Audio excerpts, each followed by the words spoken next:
So in this video we're going to go through the basics of using Maxima. So we'll start here. The kind of graphical user interface is called WX Maxima, so that's what we have to go for. There's this thing about showing tips. Let's not bother with the tips. Okay, so so we got this here. So the most basic thing, let's enter 2 plus 2, right? And things generally you want to finish with a semicolon, and then you do a shift and enter to submit it, and it tells you the answer is 4. So let's now do, well, let's try sine pi like this. Okay, so that doesn't do what you expect. That's because when we use Maxima in this kind of raw mode like this, then it doesn't, we have to put a percent in to indicate what we mean, the sort of the standard constant pi. So the constant is called percent pi here. Okay, so you notice what I'm doing here, I can go backwards within the worksheet and submit it again, and now it told me 0.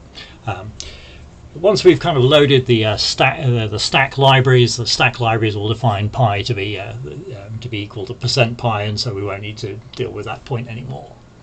A couple more things. So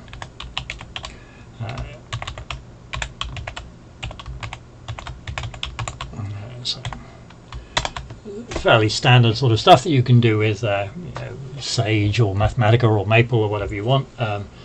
Do some of the things like that. So let's just a couple of basic examples. Let's try to solve some equations.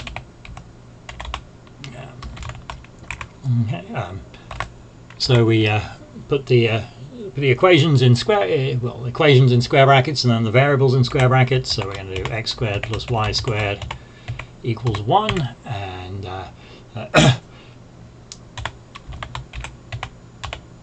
4x is 3y.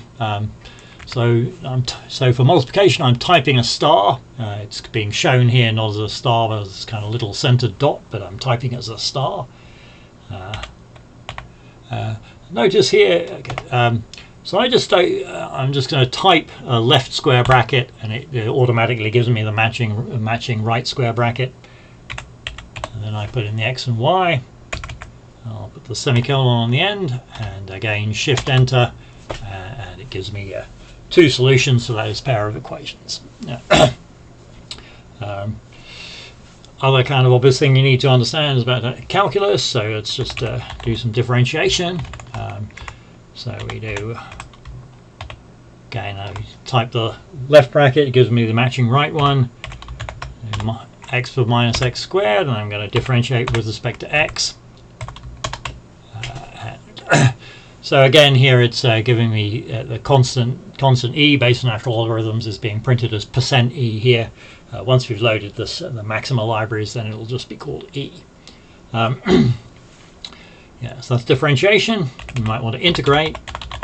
So you integrate. So let's do this nice little exercise here. We do x to the 4th times 1 minus x the power 4 divided by 1 plus x squared, and we want to integrate from x is 0 to 1, so the notation for that we just go comma x, comma 0, comma 1, and that gives us well, effectively pi minus 22, or 22 over 7 minus pi, and it's a nice little fact that the integrand is obviously positive, so that's showing you that pi is actually less than 22 over 7. Okay, and then let's just do a little bit of plotting. So you have to do WX plot 2D sine 10x times exponential of minus x squared. And again, so here, the right, we have to specify limits, and the limits is different from integration. We have everything in a pair of square brackets, x minus 4, 4. That's going to be our limits. And so we get a plot like that. Okay, so that's some basic use of Maxima. You want to know more about how to use Maxima? Well,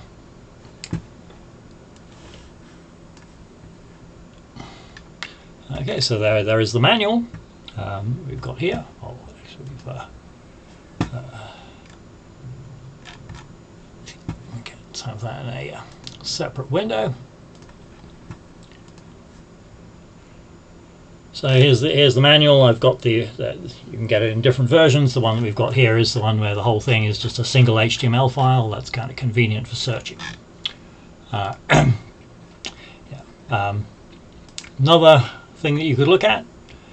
So some of you might remember the old Maths with Maple course that we used to run in Sheffield. So you've got all the problems here, and then here are the original lab solutions done in Maple, but then there's also the kind of corresponding lab solutions done with Maxima. So you can have a look at those. That's another way you can learn how to do basic stuff with Maxima.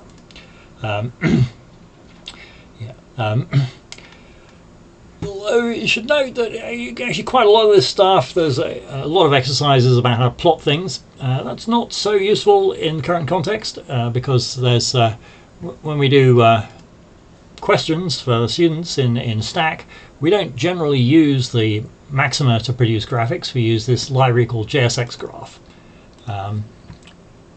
So there's a huge, you could spend a long time reading and learning about JSX Graph. But that's yes, that's the way we normally do diagrams in Stack, and so we don't use the Maxima's plotting facilities. So you don't necessarily need to spend any time learning about those. Yeah. And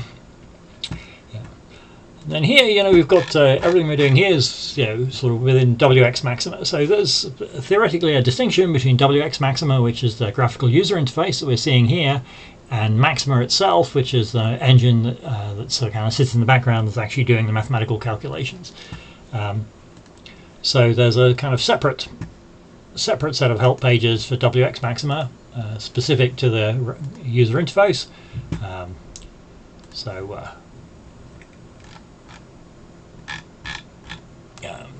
So yeah, you could have a look through that if you want more detail on how WX Maxima works. Okay.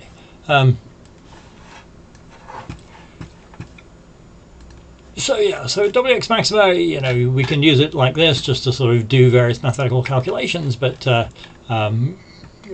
we also want to use it sort of actually as a programming language. So let's just do a little bit of that.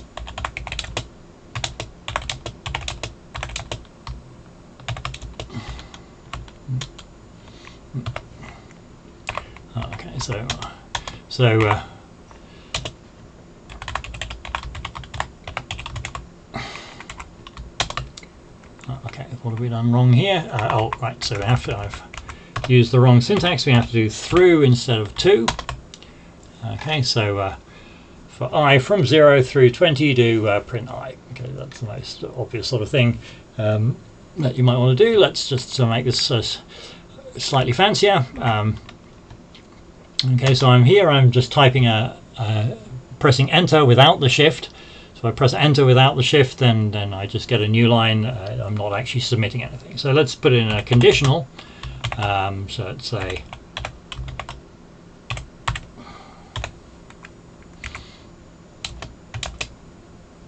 okay. So we'll only print things if it's congruent to 3 mod 4, say.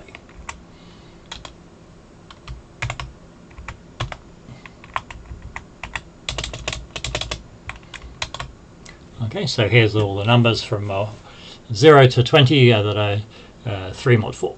And so a couple of points to bear in mind about differences from other more common programming languages. Okay, so firstly, well, that's the syntax for the loop, with the keyword through. You need to remember that. Then there's the fact that this block that we've got in the middle is, it's delimited with round brackets. So it's kind of much more common in other programming languages that you would use curly brackets or something for things like this. But in Maxima we have to do round brackets. And let's just add a couple more things. So let's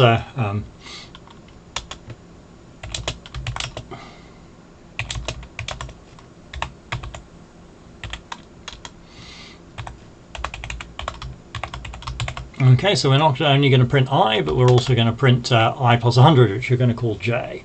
Other things to note here, so this is an assignment operation. I'm defining J to be equal to I plus 100, and the assignment operator here is just a colon.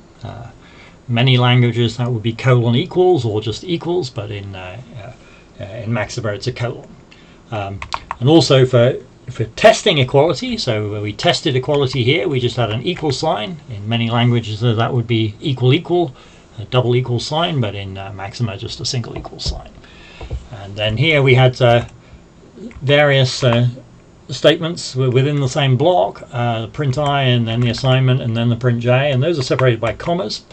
Sort of top level statements have to be terminated with a semicolon, but inside a block like that, it's terminated with a comma. Okay, so that's another kind of slightly idiosyncratic point about Maxima syntax. So that's all we'll say for the minute about that. So now let's leave this and have a fresh sheet.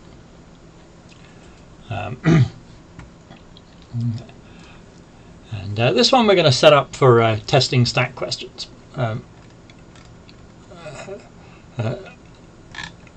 so for this we need a little it needs a little boilerplate at the top.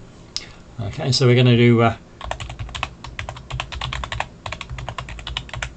so we need to tell Maxima where to find files. So that's actually we could just check what's the value of this variable already. This is so this is the list of places where Maxima will look for files, but we need to tell it to look at the stack code that we downloaded. We do a colon, we're assigning a new value to file search Maxima, and we're going to do append and then the old value of file search Maxima,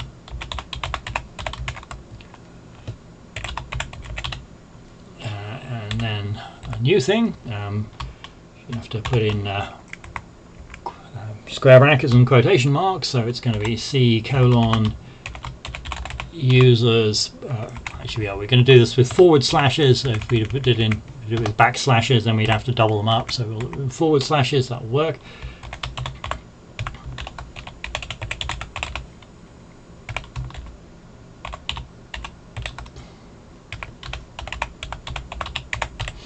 Okay, so this was the so this is the folder we looked at in VS Code a little while ago, and then we have to do this kind of funny business on the end.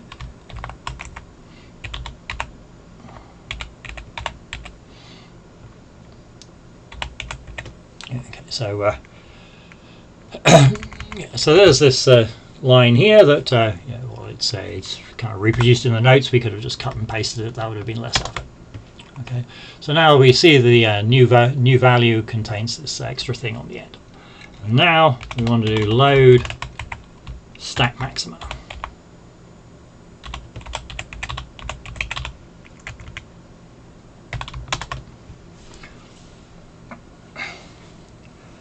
Okay, so we get some warning messages that aren't important, and then we get this message on the end just telling us that it's loaded this file, which is what we wanted it to do. So let's just check that worked. We're going to try and see whether this function called equation p works.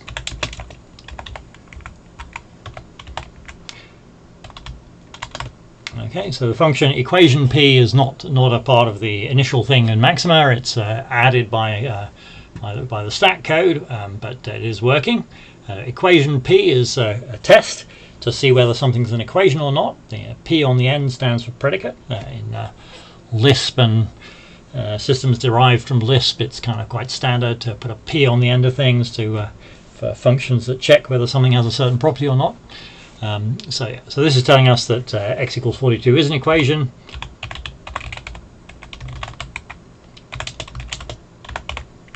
And x greater than 42 is not an equation. Okay. So that worked. Okay. But let's get rid of these things here, and we'll save this.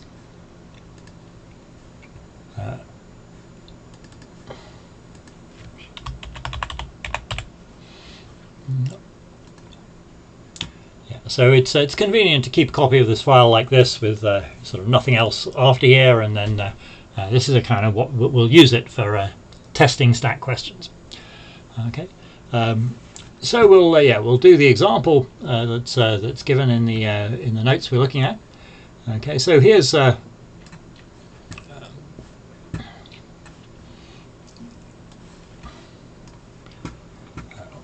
so here is a stack question, which is written in this markup language that we're going to discuss later. But so we look through this. What have we got? There's this little section here that's kind of setting up the question.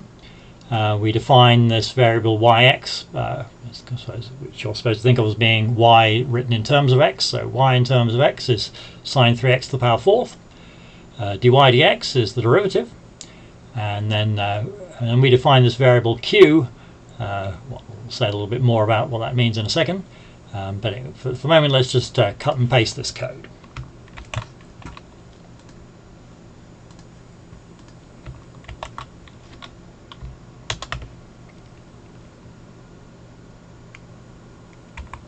Okay, I think it's kind of not copied it correctly. So.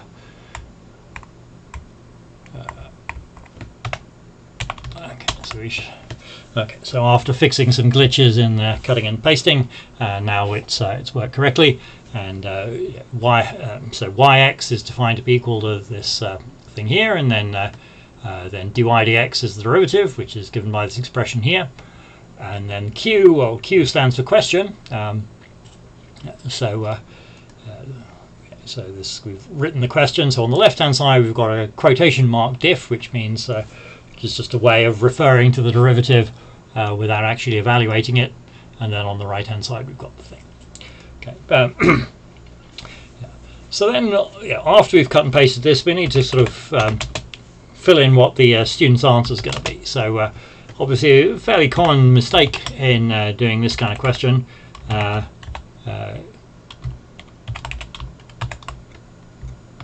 is to just do 4 sine 3x cubed without actually sort of putting in the derivative of the sine 3x term. So that's a obvious kind of failure to do the chain rule properly. So let's do that. Okay. So then going back to where have we got? Going back here. So later on we've got this little section here that's here. This is the code that actually does the marking. Let's copy this over here. And then again we do shift enter to evaluate this.